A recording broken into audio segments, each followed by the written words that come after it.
సరే గిదంటే సర్కార్కు పేరు వస్తుందని ప్రతిపక్షాలు ఓర్వక ఆపినాయి అనుకుందాం.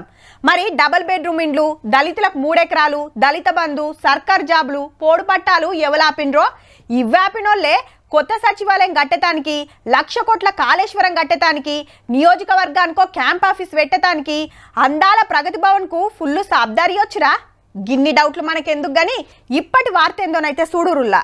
సచివాలయం ముంగట పెట్టిన రాజీవ్ గాంధీ విగ్రహం మీద రచ్చ నడుస్తుంది.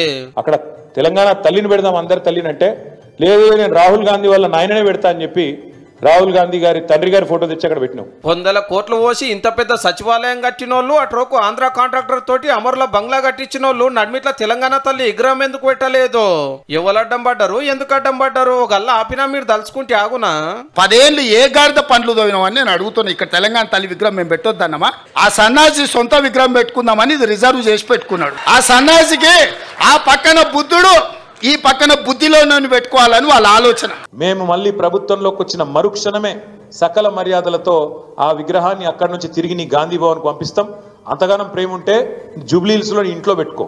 ఎవర్రా తొలగించేటోడు? ఒక్కడు రాండి ఎప్పుడు వస్తారో తారీఖు చెప్పండి బిడ్డ. రాజీవ్ గాంధీ విగ్రహం తీస్తారంట. ఎవడొస్తాడో నేను చూస్తా.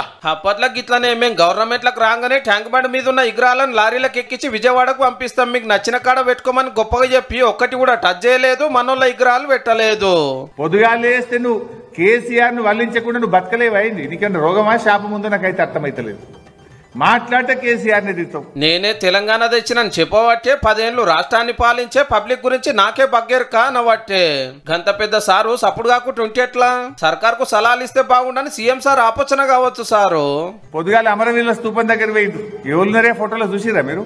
అంత తెలంగాణ ద్రోహులే ఉన్నారు దాంట్లో. దానం నాగేంద్రే ఒక కట్టెలు పట్టుకుని కొట్టలేడు తెలంగాణ ఉద్యమకారుల మీద. మరి గసొంటి లీడర్ ను మన పార్టీలకు ఎందుకు తీసుకున్నట్టు? ఎమ్మెల్యే టికెట్ ఎందుకు ఇచ్చినట్టు? గెలిపిస్తానికి గల్లీ గల్లీ ఎందుకు తిరిగినట్టు?